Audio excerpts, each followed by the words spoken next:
Feliz sábado, hermano. Para empezar, me gustaría que pudiéramos orar, así que lo invito a que cierren los ojos. Querido Padre que está en los cielos, santo sea tu nombre. Te damos gracias, Señor, por este día sábado. Pedimos tu bendición y compañía, Señor, y entendimiento. Por Jesús. Amén.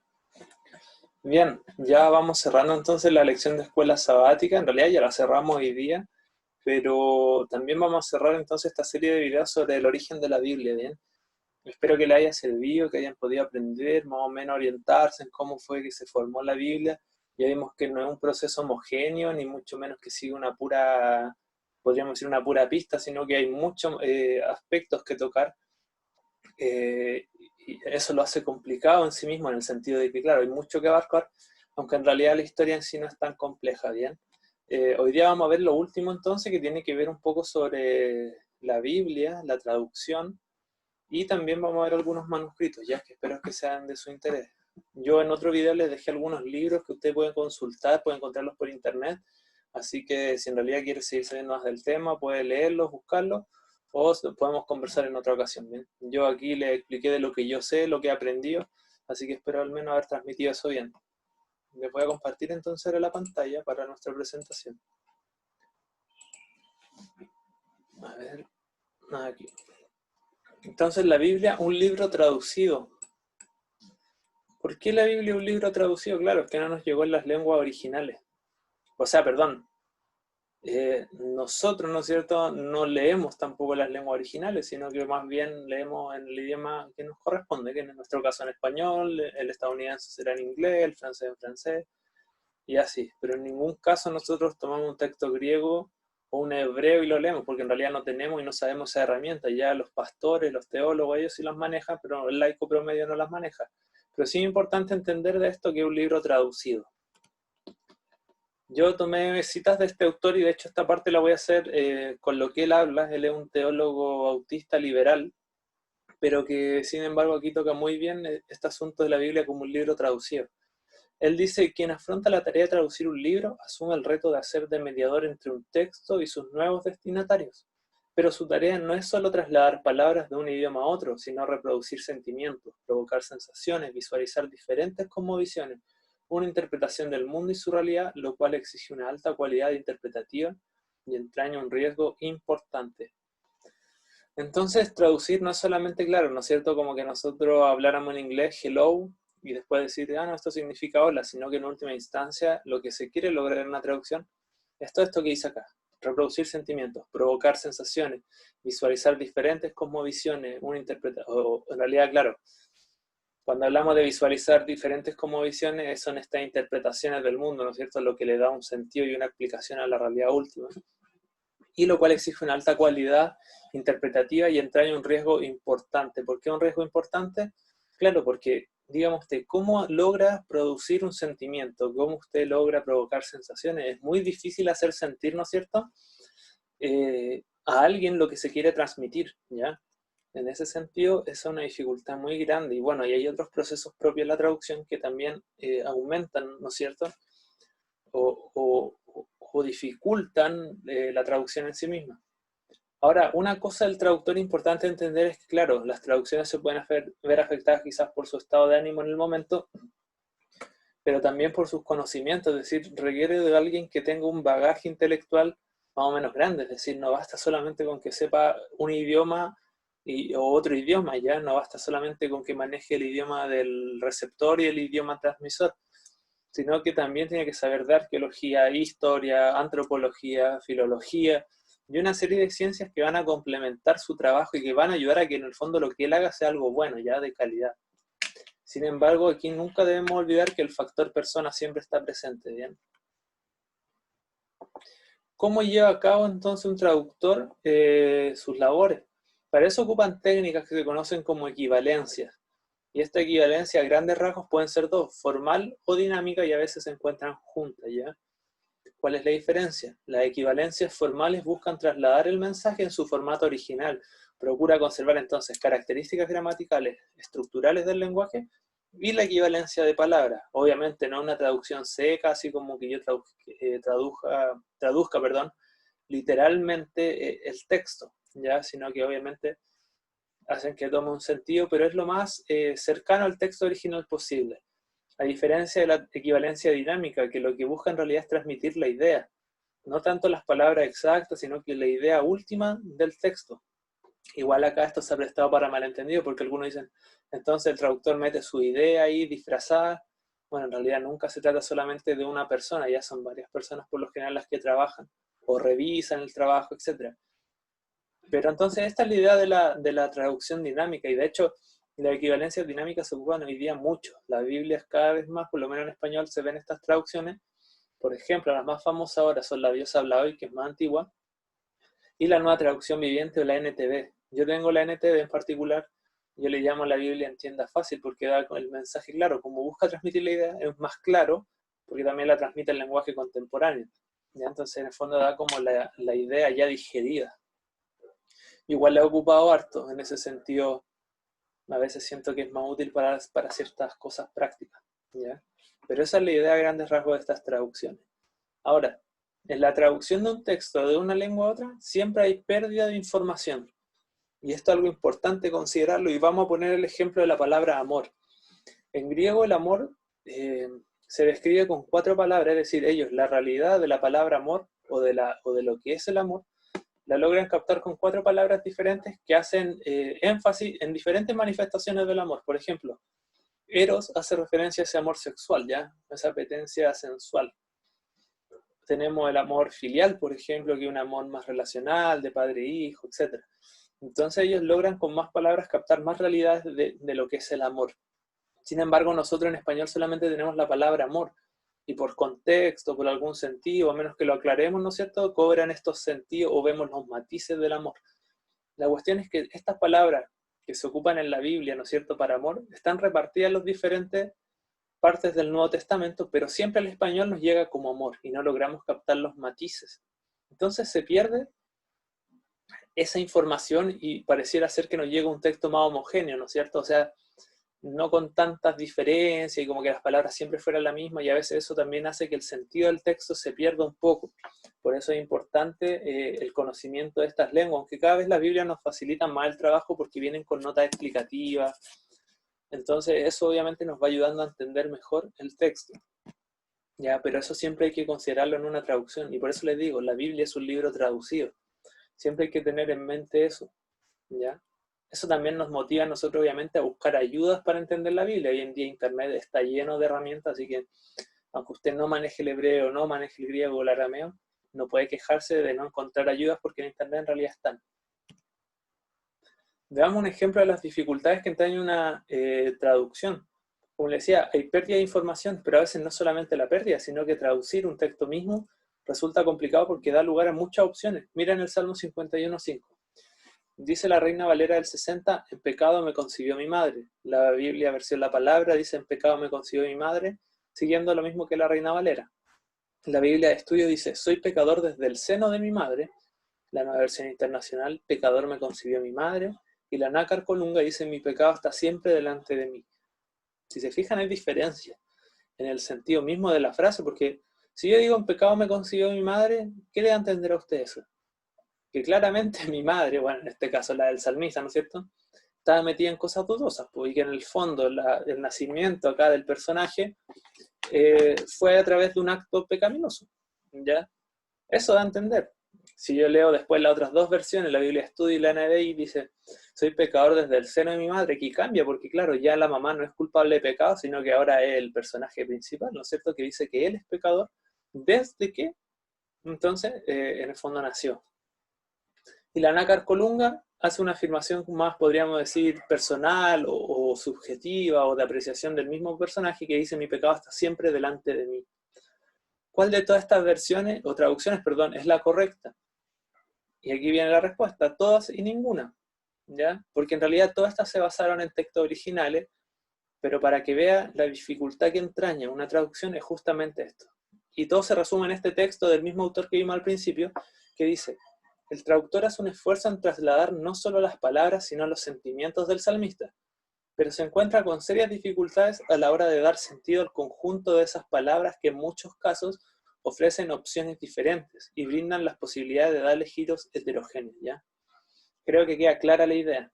En el fondo, la traducción siempre va a dar lugar a muchas formas de expresar lo que ahí se dice. ¿Ya? Por eso tenemos tantas versiones de la Biblia también, ¿no? Es porque las versiones no las hizo todas las mismas personas. Cada autor, ¿no es cierto?, considerando sus circunstancias, su conocimiento, etcétera, hizo las versiones y trató de plasmar lo que ahí salía de la mejor forma posible. Por eso nosotros quizás valoramos mucho la versión Reina Valera del 60, casi como que no hubiera caído del cielo, ¿no es cierto? O Dios mismo lo hubiera entregado como la versión oficial en español. Pero no es así, es una traducción. Y hay que entenderla como tal, por muy buena y bonita que sea, hay que entenderla como tal, y no hay que despreciar las otras Biblias. Hoy en día se desprecia mucho, por ejemplo, la NBI. Yo personalmente no la encuentro mala.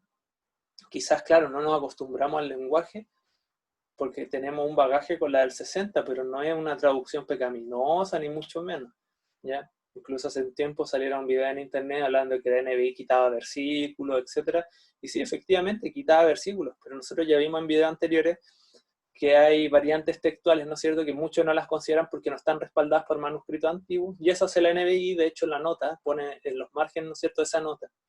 Pero bueno, como da para mucho el internet, ¿no es cierto?, siempre aparecen ahí críticas. Entonces, sería bueno también nosotros, en nuestro estudio personal, en nuestro entendimiento, consultar más versiones. Yo personalmente, cuando no entiendo algo en una versión, o en particular la del 60, porque es la que más ocupo, busco en otras versiones cómo lo expresan, y muchas veces solamente haciendo eso se nos aclara el significado de algunas cosas, ¿ya? Resulta también que no solamente que se pierde información, sino que muchas veces hay versículos que de por sí son complicados, quizás por su estructura gramatical, por el contexto, son muy difíciles de traducir, y las Biblias también anotan eso. Entonces uno lo mejor que puede hacer es ir viendo esos matices en diferentes traducciones. De hecho, por ejemplo, en un sermón que yo hice de Ageo, y esto me pasa mucho cuando hago sermones, que consulto muchas Biblias, en un sermón de Ageo que hice, sentí que había una frase que era mejor expresada o daba a entender mejor la idea en una versión que en otra. Entonces cuando hice el sermón, obviamente mencioné esa frase en esa versión que a mí me gustaba, ¿ya? Porque me ayudaba a mi propósito. Entonces sería bueno, considerando que la Biblia es un libro traducido, hacer uso de todos los recursos que tenemos disponibles ahora, hoy en día, gracias a la tecnología, por internet, ¿no es cierto?, de diferentes versiones. También consultar, hermanos, como les digo, usted quizás no sabe hebreo, no sabe griego, yo tampoco. Entonces hay palabras que nos causan problemas, pero vaya entonces a un diccionario también bíblico y le va a sacar la duda, ¿ya? En ese sentido tenemos mucho material. El mismo hecho de que las Biblias sean traducidas, no en nuestro idioma original, o sea, en el idioma original, perdón, nos lleva a reflexionar también sobre lo siguiente, sobre la interpretación, ¿ya? Recuerden, no solamente se trata de traducir, de pasar una palabra de un idioma a otro, sino que hay que interpretarlo. Dice el autor, en definitiva, para traducir es preciso no solo conocer las palabras, sino que es necesario estar al tanto también de circunstancias que concurren, de los lugares donde se producen, de las costumbres, etc. Todo eso entonces nos ayuda a identificar bien hacia dónde va también el texto, las palabras, etc. ¿Ya? Por eso es también el traductor, perdón, no solo tiene que pasar de un lenguaje a otro, sino que interpretar ese texto. En definitiva, la labor de un traductor es súper difícil, aunque no es una labor oscura en el sentido, porque con todo lo que hemos hablado pareciera ser que es casi imposible traducir. Pero por eso también tenemos tantas versiones, es decir, hagamos uso de ellas. Ahí logramos captar en mayor profundidad todo el mensaje bíblico. De hecho, muchos objetan a la Biblia y dicen, ¿por qué hay tantas versiones? Precisamente por eso, porque es un libro traducido. Y lo mismo pasa con cualquier libro que se traduzca. Por eso usted, por ejemplo, compra un libro de Platón de una editorial o de otra y se va a dar cuenta que el texto también difiere, pero el mensaje no. Y el mensaje de la Biblia en sí mismo es claro. O sea, es verdad que tienen dificultades, pero hablamos de dificultad en el sentido de que hay muchas cosas que tiene que considerar el traductor, ya no que sea un trabajo imposible. Entonces tiene que interpretar también. Y esas cosas hay que tenerlas claras entonces dentro de la labor de un traductor, y así nosotros valoramos nuestra Biblia. Nuestro texto no es oscuro, las verdades bíblicas sí se entienden, están bien documentadas, ¿bien? Así que espero que le haya quedado claro más o menos estas cosas que consideran los traductores. A mí por lo menos me parece genial e interesante, y me ayuda a valorar, como les digo, más las otras versiones de la Biblia. Porque así, gracias a todas estas versiones, que logramos captar mejor los matices, porque lo que yo puedo ver, otra persona no lo puede ver, o lo que otra persona ve en un texto, quizás yo no lo veo. Entonces, el trabajo conjunto de todos estos traductores debería a nosotros ayudarnos a tener mayor claridad todavía del texto bíblico. Entonces, eso en cuanto a la Biblia, un libro traducido. Ahora vamos a pasar a esto, que es como un apéndice, ya cerrando este tema, eh, que son los manuscritos iluminados. Ya hemos hablado de muchos manuscritos antiguos y dejamos algunos parámetros generales. Dijimos que los manuscritos más antiguos son los que mayor peso tienen en la medida en que sean en el idioma original. Ya de hecho, manuscrito hace referencia al idioma original, un documento en el idioma original. Entonces, los manuscritos iluminados son una categoría de manuscritos de la Edad Media, principalmente, que son como estas fotos, si se fijan es muy hermoso. Y bueno, iluminación es un término aplicado a la decoración de libros o manuscritos con colores o con oro o con plata. Esto era típico en la Edad Media y era todo un arte, la iluminación. De hecho, lo hacían los monjes. Miren, incluso en la serie Vikingos aparece esto, ¿ya? Cuando le enseñan a una de las reinas allá en Inglaterra el arte de la iluminación, y los monjes tenían reservas porque era una mujer, ya, o sea, un trabajo reservado para el hombre nomás, que fuera monje. Sin embargo, bueno, en la serie por lo menos le dieron permiso para hacerlo a una mujer. Pero entonces este era el arte de la iluminación, de hermosear en el fondo estos manuscritos. Y son típicos de la Edad Media, y cuando no sé, un arqueólogo se encuentra con esto, ya esto es un primer parámetro para definir más o menos su fecha, o más o menos a qué periodo histórico corresponde. Hay dos grandes testigos o más conocidos de estos manuscritos iluminados, que son el Evangelio de Lindisfarne y el libro de Kell, ¿ya? Lindisfarne también aparece en Vikingo y es precisamente donde llega Ragnar, ¿no es cierto? Y saquea ese monasterio, donde conoce a... se me olvidó el nombre del monje. Entonces, estos manuscritos iluminados son propios de la Edad Media y son obras de arte. Y aquí tenemos, si se fijan, a la izquierda tenemos el Evangelio de Lindisfarne, ya para que vean más o menos las decoraciones, los detalles. Muchas veces estos manuscritos los monjes dejaban como notas cuando lo terminaron, incluso el nombre del monje que lo había hecho, ¿ya? Si se fijan es bastante bonito, tiene mucha riqueza, ¿no es cierto?, en ese sentido artístico, ¿ya? Los colores, prácticamente eran artistas. Y el de al lado es el libro de Kell, y estos manuscritos, si se destacaban por algo, era porque hacían mucho retrato de los evangelistas, de los 4 evangelistas, y son los que aparecen acá. Muchas veces asociado también a las imágenes de Ezequiel, de los 4 seres vivientes, de Apocalipsis, entonces también se dibujan de acuerdo a esos rasgos. Pero en general, estos son los manuscritos iluminados, son bien interesantes. Puede buscar más por internet, ¿no es cierto?, y ahí irá conociendo más sobre esto. Porque como yo siempre les digo, hay mucho que se puede hablar de estos temas, pero aquí hemos visto un pincelazo, ¿no? Y manuscritos del Nuevo Testamento, y esto es muy importante, porque aquí ya hemos hablado de otros manuscritos, hablamos del Antiguo Testamento, algunos códices, hablamos mucho del Nuevo Testamento porque tiene mucho material para analizar, y vimos que los manuscritos o códices más importantes del Nuevo Testamento era el Vaticano, el Sinaítico y el Alejandrino, que datan del siglo III al IV aproximadamente después de Cristo. ¿Ya? ¿Y cuál es su gracia? Es que contienen grandes porciones entonces del Nuevo Testamento completas.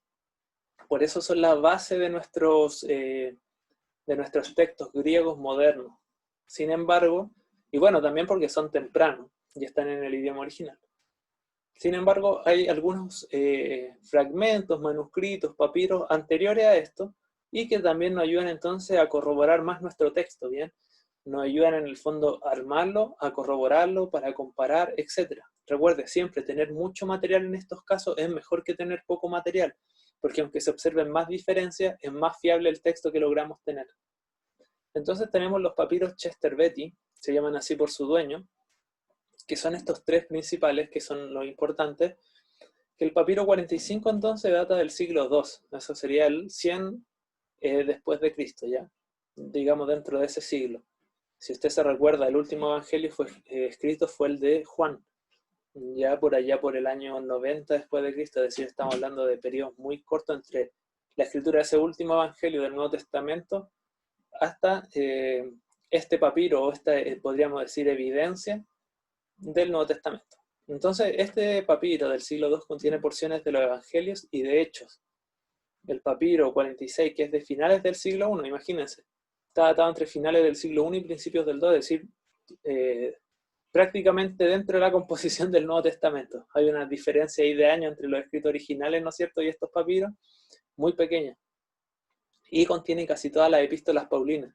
Si se fijan, y volvemos aquí al tema de la importancia, como es de finales del siglo I y principios del siglo II, es un excelente testigo porque está muy cerca del autógrafo.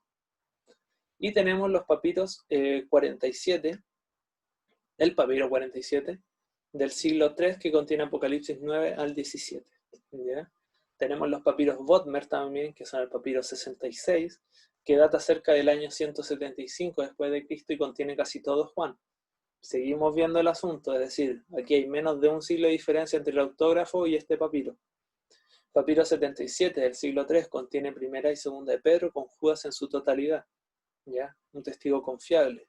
Otros papiros podrían ser el papiro 87, que es del siglo II, que contiene algunos versículos de Filemón, del papiro 52, principio del siglo II. Algunos los datan más temprano que una datación convencional, que es en el 150, y lo ponen entre el 110 y el 125 después de Cristo, ¿ya? Y contiene versículos de Juan.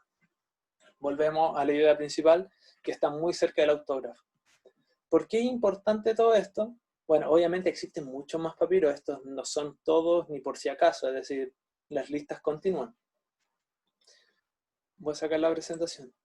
¿Por qué es importante entonces todo esto que hablamos?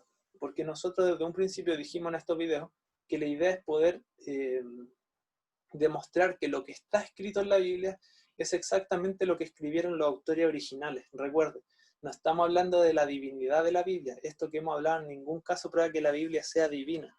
Para eso hay otras muchas cosas que se tienen que debatir. Pero sí al menos que el mensaje que está escrito en el libro es el mensaje que se escribió originalmente. Siempre tenga en mente eso cuando usted hable de la historia de la Biblia, porque es lo único que puede concluir, ¿ya? Su divinidad la veremos quizás estudiando profecía, viendo los artículos de fe y otras tantas cosas. Pero en términos generales, nuestra Biblia, nuestro texto bíblico es confiable. Ahora la pregunta es, si nuestro texto bíblico es confiable, ¿cuál es el gran problema? Claro, es creer realmente lo que dice ahí. Una cosa es tener lo que ellos escribieron realmente y la otra cosa es cómo yo respondo a eso que está escrito ahí. Y ahí está el kit del asunto, ya lo importante. ¿Qué respuesta damos a eso que está escrito ahí? La Biblia en ese sentido no puede ser objetada históricamente. Es muy confiable, tenemos mucho material para rearmar el texto, a diferencia, no sé, de Platón, que es el que siempre cito, o de otros escritores. Incluso la Ilíada, que es el libro que le sigue, digamos, en cuanto a materiales, etc., presenta su texto un grado de confiabilidad mucho menor que el de la Biblia. De la Biblia estamos hablando que podemos confiar en el texto en un 95-99%. En lo otro, en la Ilíada, un 90%, y en lo otro ni hablar, es decir, el texto para nosotros sería sumamente desconfiable porque hay manuscritos tardíos y porque también hay pocos manuscritos.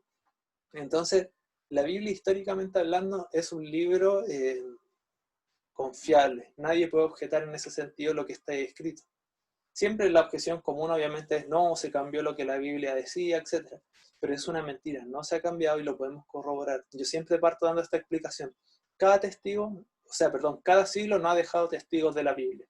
¿Ya? En ese sentido nadie puede objetar. Espero que le haya servido, que se entienda el meollo de este asunto, que se haya entendido la formación de la Biblia. Los videos están en YouTube, puede seguir viéndolo, anotando ahí algo, o podemos conversarlo si le interesa. Yo le hablo de lo que yo he ido aprendiendo del asunto, porque es una objeción que a mí se me ha hecho, entonces lo más honesto es investigar el asunto. Así que espero que le haya servido, hermano, que hayan podido tener un buen recorrido a lo largo de la historia de la Biblia, y nada, que sea una de bendición para ustedes. Así que tengan un feliz sábado.